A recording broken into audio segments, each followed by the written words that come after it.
President of India. देखो आपको पता है India is a democratic Republic जिसमें पार्लियामेंट्री फॉर्म ऑफ गवर्नमेंट है। The head of the state neither वो हेरिडिटी मोनार्क होता है ना वो नॉमिनेट किया जाता है indirectly representative of the people, ठीक है। हाँ, ना कि वो नॉमिनेटेड रिप्रेजेंटेटिव होता है, बट वो इनडायरेक्टली इलेक्टेड रिप्रेजेंटेटिव होता है लोगों का, ठीक है। The president of India is the head of the state, he occupies the highest office in India, ठीक है। Articles 52 to 78 in part 5 of the Indian constitution deal with the union executive, ठीक है। जो कॉन्स्टिट्यूशन में articles है from 52 to 78 in part 5, वो deal करते हैं विद द यूनियन एग्जीक्यूटिव, जिसमें वो प्रेसिडेंट के powers and like his roles and functions वगैरह पे ये बात होती है। और उसमें प्रेसिडेंट भी आता है, वाइस प्रेसिडेंट भी आता है, प्राइम मिनिस्टर्स भी आते हैं, काउंसिल ऑफ मिनिस्टर्स भी आते हैं, अटॉर्नी जनरल भी आता है, ठीक है। ये जो प्राइम मिनिस्टर ऑफ इंडिया होता है, it's the first citizen of India and acts as the symbol of unity, integrity, solidarity of the nation. Got it. अब हम क्वालिफिकेशंस पढ़ेंगे क्या रिक्वायर्ड होनी चाहिए for the president of India to hold the office. Okay, Article 58 of the Indian Constitution provides the following principal qualifications to hold the office of the president of India. What? He must be a citizen of India. He must have completed the age of 35 years. He must be qualified to become a member of the Lok Sabha. ये बहुत important है। He must be qualified, वो qualified होना चाहिए ताकि वो लोकसभा का member बन सके। He should not hold any office of profit under government of India, not or the government of any state or any local or other authority subject to the control of any of the said governments. Like he must not be working in any government sector. Got it? He must not hold any office. Got it? He should not be a member of either house of parliament or a house of state legislature. ना वो किसी member का किसी state legislative का member होना चाहिए, ना वो किसी हाउस का मेंबर होना चाहिए, ना ना कि लोकसभा ना कि Rajya Sabha. Got it. If member of either house, okay got it. तो अब हम मेथड पढ़ेंगे लाइक कैसे प्रेसिडेंट का इलेक्शन होता है। देखो the detail provisions regarding the elections are contained in the presidential and vice president elections act of 1952। तो नंबर 31 और 90 and the rules made there under the presidential और वाइस प्रेसिडेंशियल इलेक्शन रूल्स 1974। एक ordinance promulgate किया गया था on 5 June 1997 to further amend the presidential and vice presidential elections 1952 which was later converted into an act. उसके बाद उसको act में convert किया गया। These acts introduced various important provisions relating to the mode and manner of elections to the offices of the president and the vice president. A prospective presidential candidate should get his nomination papers subscribed by at least 50 electors and proposers and at least 50 electors and secretaries. एक जो prospective presidential candidate होता है उसका जो nomination है उसमें कम से कम कितने लोग सब्सक्राइब करने चाहिए? एटलीस्ट 50 इलेक्टोरल्स एज प्रपोजर्स जो प्रपोज करते हैं, और एटलीस्ट 50 इलेक्टर्स एट सेकेंडर्स जो उसके बाद आते हैं, ठीक है। देखो electoral college composition of the election of the president. देखो under rule 40 of the president and vice president elections rules 1974, the election commission is required to maintain a list of members of the electoral college referred to in the article 54 of the Indian constitution. Election commission को क्या करना चाहिए? उसको क्या करना होता है, उसको एक लिस्ट मेंटेन करनी होती है जो member of the electoral college होते हैं, जिनका रेफर किया गया है article 54 of the Indian constitution में। ये जो आर्टिकल 54 है इसमें क्या होता है, इसमें composition of electoral college. Electoral college में क्या होता है, elected members of both houses of the parliament होते हैं और elected members of legislative assembly of the state. एक राज्यसभा के मेंबर भी, लोकसभा के मेंबर भी, और जितने भी स्टेट लेजिस्लेटिव है उनके मेंबर होते हैं इसमें, ठीक है। The nominated members of the either house of the parliament और the state are not eligible to be included. जो नॉमिनेटेड होते हैं वो नहीं, नॉमिनेट कौन होते हैं? जिनको प्रेसिडेंट नॉमिनेट करता है, जो हमने पीछे पढ़ा। जो इलेक्टेड होते हैं, देखो total number of electorals, the total number of members in the electoral college for the president election 2017 was 4896। अभी ये बदला होगा क्योंकि अभी तो कंपोजिशन डिफरेंट है, वो आप देख लेना ऑन गूगल, ठीक है। रीसेंट डेटा मेरे को बताना आप फिर। तो इनका ऐड किया जाता है, स्टेट लेजिस्लेटिव में कितने हैं, राज्यसभा में कितने हैं और लोकसभा में कितने हैं। Formula of the uniformity in the election of the, अब फॉर्मूला कौन सी यूज की जाती है ताकि हम डिसाइड कर पाए कि कैसे लाइक एक वोट का कितना शेयर है, ठीक है। देखो article 55 of the Indian constitution provides the formula of uniformity in the scale of representation of different states are the elections. 84th constitution amendment act 2001 provides that until the relevant population figure for the first census to be taken after year 2000 have been published।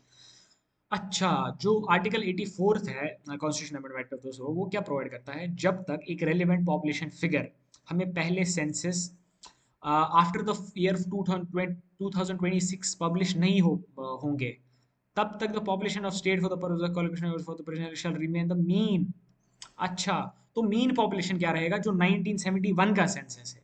Means जो 2026 के बाद जो census होने वाला है ना, तब तक सिर्फ 1971 का जो सेंसस हुआ था उसी की पॉपुलेशन एज मीन यूज होगी, ठीक है। मतलब उसको बेस ईयर माना जाएगा या बेस पॉपुलेशन माना जाएगा। तो फॉर्मूला क्या है, देखो vote, value of the vote of N MLA of a state. एक स्टेट के एमएलए का वोट कितना है, देखो कैसे। ऊपर न्यूमरेटर होता है, उसमें आएगा total population of the state, ठीक है।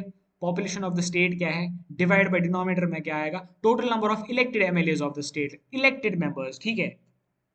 ऊपर पॉपुलेशन, नीचे कितने मेंबर्स इलेक्ट हुए हैं। टू साइट एन एग्जांपल, इसने बिहार का ये दिया है, लेकिन जो ऊपर पॉपुलेशन है ना, वो कौन सी लेनी है हमें, 1971 का सेंसस, क्योंकि 84th कॉन्स्टिट्यूशनल अमेंडमेंट एक्ट 2001 क्या कहता है, रेलेवेंट पॉपुलेशन फिगर हम तभी एस्टेब्लिश कर सकते हैं जब 2026 के बाद जो सेंसस पब्लिश किया हुआ होगा, ठीक है।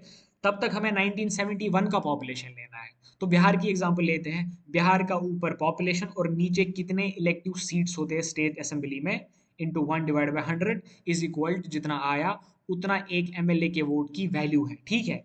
Got it. और फिर नीचे इन्होंने यहाँ पे फिर 77, ओके,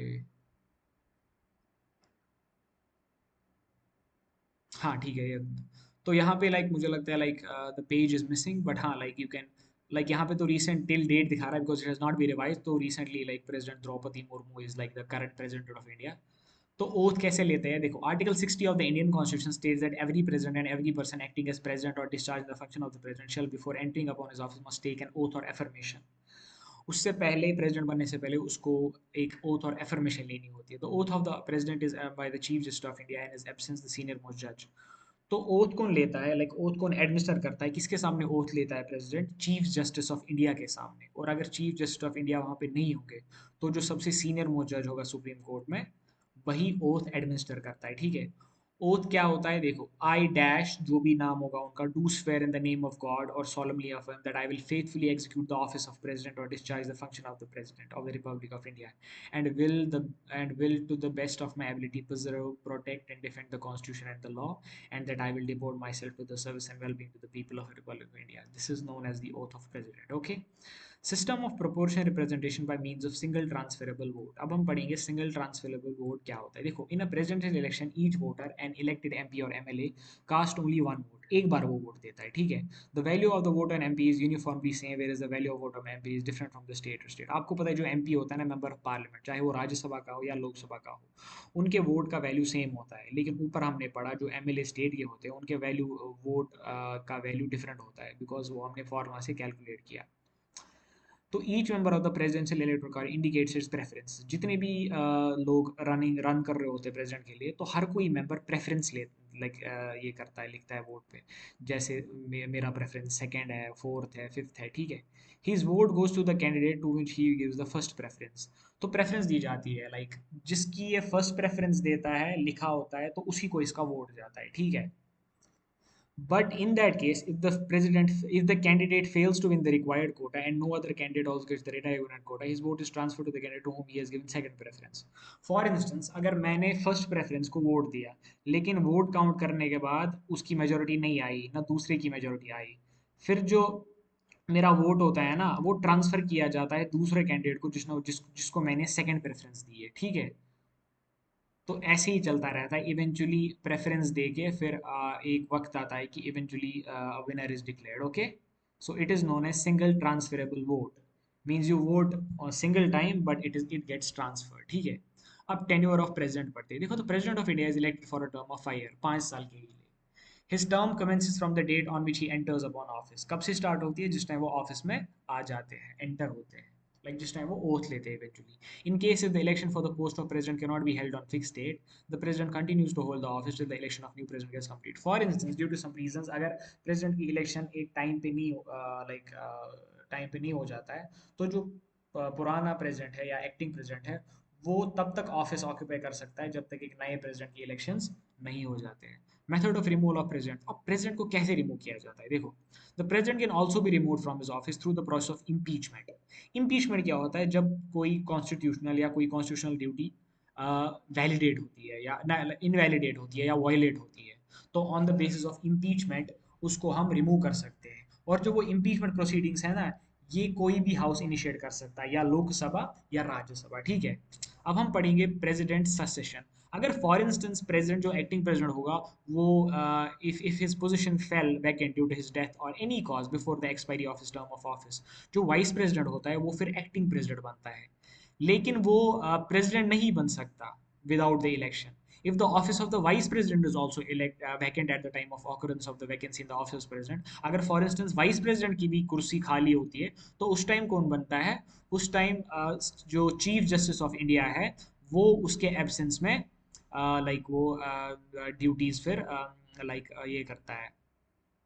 तो अगर फॉर इंस्टेंस वो भी नहीं होंगे उस टाइम, तो जैसे हमने पढ़ा, जो सीनियर मोस्ट जज होता है सुप्रीम कोर्ट का, he is sworn in as the acting president till the election of the new president, it has to be complete within 6 months. लेकिन उसके बाद 6 महीने के अंदर अंदर आपको इलेक्शन करवाना होता है, एक नया प्रेसिडेंट डिक्लेयर करना होता है.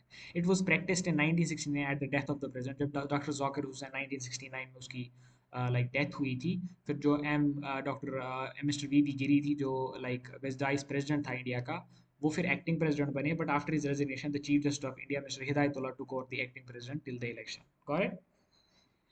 सो लाइक अब उसके लाइक ये देखते हैं like how many emoluments he receives. और जो प्रेसिडेंट है, he receives a monthly salary of rupees 1,50,000. But मुझे लगता है इट हैज़ बीन रिवाइज्ड, क्योंकि ये बहुत पुरानी बुक है. तो you can Google it to know like the current salary of the president. मुझे लगता है it must be like almost like more than 2.5 lakhs. और उसमें बहुत सारे अलाउंसेज और फ्री फर्निश्ड अकोमोडेशन होता है. After retirement he gets a person of rupees 3 lakh per annum pension. Person नहीं है यार, किसने टाइप की है ये book. An allowance for employing a personal secretary, free accommodation and medical aid. मतलब मज़े ही मज़े है, ठीक है ना. लाइक बहुत सारे लाइक एक्स्ट्रा अलाउंसेस मिलते हैं. तो इम्यूनिटीज़ देखो, आपको पता है जिस टाइम प्रेसिडेंट अपने ऑफिस में होता है ना, ना उसको अरेस्ट किया जाता है, ना उसको डिटेन किया जाता है, ना ही उसके खिलाफ कोई क्रिमिनल प्रोसीडिंग्स किए जाते हैं, ठीक है. And he is not answerable to any court. या that's the power of president. और उसको जुडिशियल पावर भी पढ़ लेते हैं आप. देखो जुडिशियल पावर्स में क्या आता है, he appoints the chief justice and जजेस of supreme court and high court. देखो बहुत ज़बरदस्त लाइक पोजीशन है इसकी. एक तो वो चीफ जस्टिस अपॉइंट करता है, जजेस ऑफ सुप्रीम कोर्ट करते हैं, और हाई कोर्ट के जजेस भी कौन अपॉइंट करता है? President. He can seek advice from the supreme court on any question of law और फैक्ट. कोई भी एडवाइस ही कर सकता है फ्रॉम सुप्रीम कोर्ट किसी भी चीज़ पे, ठीक है. However the advice standard with supreme court is not binding on the president. लेकिन ये नहीं कि अगर कोई सुप्रीम कोर्ट की कोई एडवाइस है, वो प्रेसिडेंट पे बाइंडिंग नहीं है, लाइक उसको माननी है, like it's up to him और इट्स अप टू हर, अगर वो मानेगी या ना मानेगी. He can grant pardon, reprieve, respite, and remission of punishment, or suspend, remit, or commute the sentence on any person convicted of any office. Oh, या तो वो माफ़ी दे सकता है, रिप्राइव कर सकता है. रिप्राइव इन द सेंस कम कर सकता है लाइक पनिशमेंट. रिस्पाइट दे सकता है, बोल सकते हैं कोई नहीं, अगर आपके 10 साल कहते तो मैं आपको 5 कर देता हूँ. या फिर पनिशमेंट ही ख़त्म कर सकता है, सस्पेंड कर सकता है, ठीक है. जो भी बंदा किसी भी ऑफेंस में कन्विक्ट किया गया हो, in all cases where the punishment of sentence is by court martial. हर किसी केस में जहाँ पे कोर्ट मार्शल के भी केस होते हैं, like when it comes to like cases against army personnel, in all cases where the punishment और sentences for an offence act.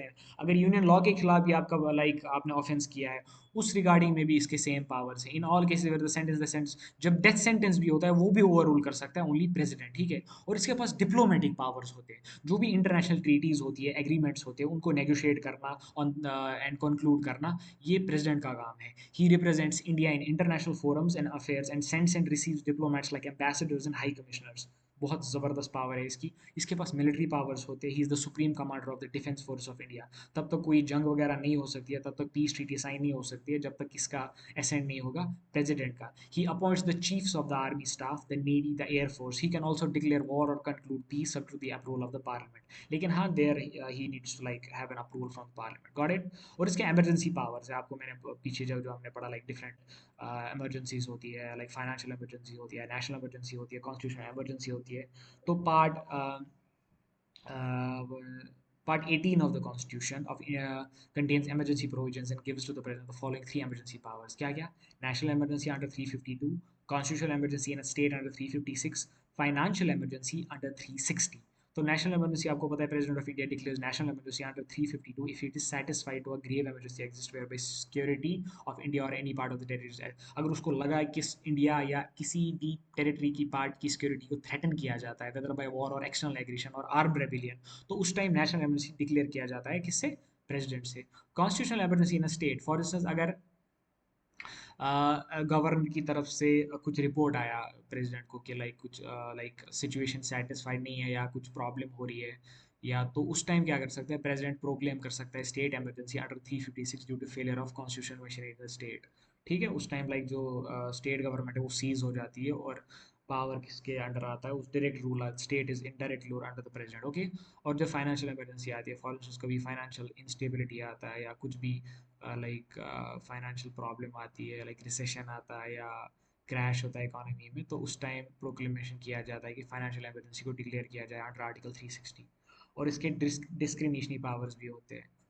देखो, when no party gets a majority in the Lok Sabha and no coalition or majority supporting candidate is available for the appointment as PM, the president can exercise his discretion and play a real role in the appointment. For instance, जब लोकसभा में किसी party को majority नहीं मिलती है और ना ही कोalition बन पाती है, ना ही मेजोरिटी को ही किसी कैंडिडेट को सपोर्ट करता है for the appointment of prime minister, तो उस टाइम प्रेसिडेंट अपना डिस्क्रिशन एक्सरसाइज कर सकते हैं और बहुत ही वाइटल रोल प्ले कर सकते हैं in the appointment of the PM. President can dissolve the Lok Sabha under article 85 वाली यूजिंग डिस्क्रिशनरी पावर। ये बहुत बढ़िया पावर है इसके पास, he can dissolve the Lok Sabha in normal times when a majority backed PM advises him to dissolve the Lok Sabha, or when I had given the PM does not enjoy a majority due to peculiar some exam। लेकिन normal times में जब अगर for instance PM के पास majority होगी ना, तो अ, उस time क्या हो सकता है, लाइक उस टाइम ये रिजेक्ट भी हो सकता है। फॉर इंस्टेंस इसने क्या, देखो एग्जाम्पल दिए, जब प्राइम मिनिस्टर वीपी सिंह का केस हुआ था ना नवंबर 19 में, प्रेसिडेंट उसके डिस्क्रिशन पे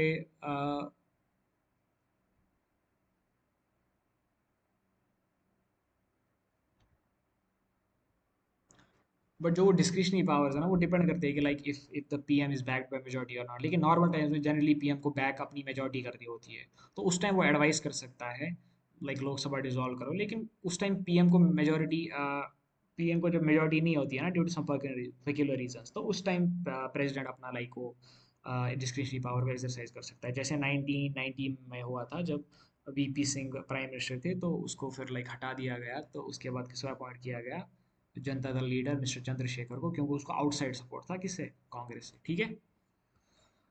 ओके, तो अब हम पढ़ेंगे position of the president of India. देखो, तो president of India is the normal executive head of the union of India. He has the exercise his powers and functions the aid and address the council of ministers headed by the prime minister, ठीक है।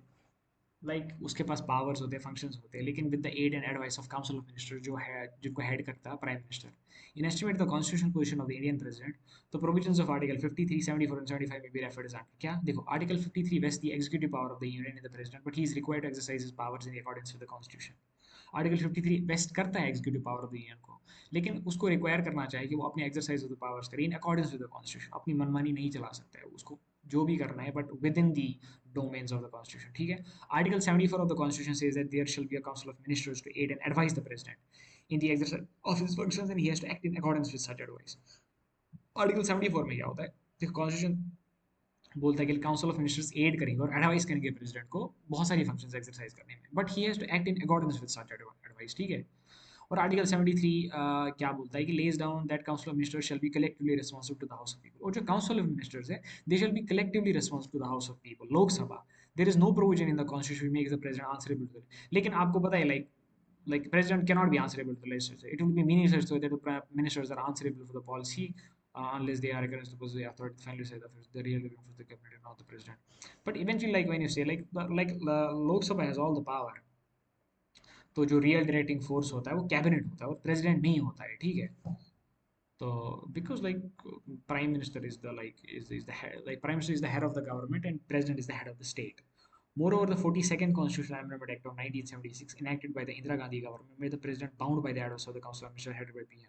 और जो 42nd Constitutional Amendment हुआ था 1976 में, वो एक हिसाब से इनेक्ट किया गया जिसमें प्रेसिडेंट को काउंसिल ऑफ मिनिस्टर्स की एडवाइस माननी ही माननी है, ठीक है। The 44th Council of Amendment Act of 97, enacted by Janata Party government headed by Morarji Desai, authorized the president to require the council of ministers to reconsider such advice। अच्छा, to require the council of ministers to reconsider such advice generally or otherwise। उसके बाद बहुत सारे amendments हुए, 1997 में भी एक amendment हुआ है जब कैबिनेट ने रिकमेंड किया था के आर नारायण को कि आप president rules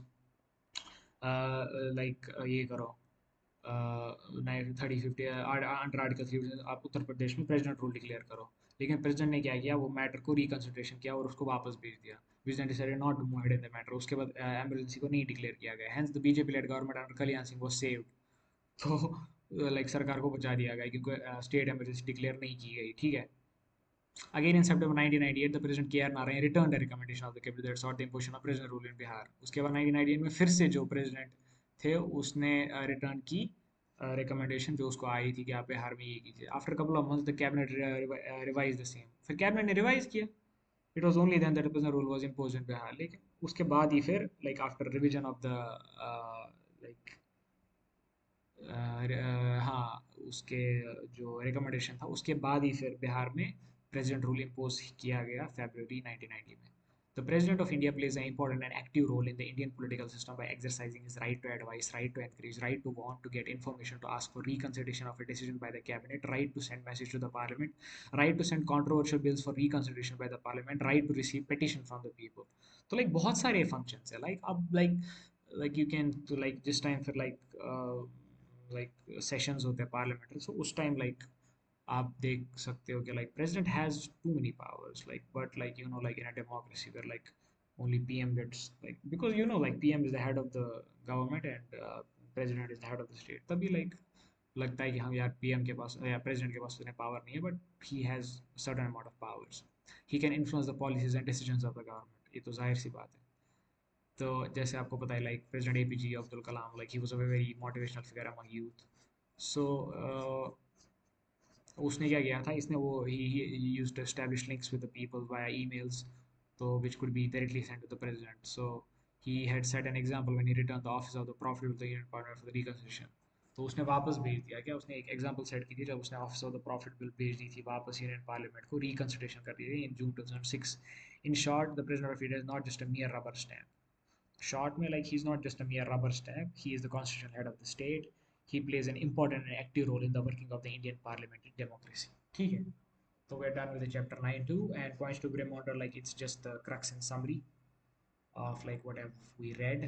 The president is an important body, he's not just a mere stamp, okay? तो इसमें आप पढ़ोगे भाई, हाँ मुझे लगता है आप प्रेसिडेंशियल के you do one thing 86,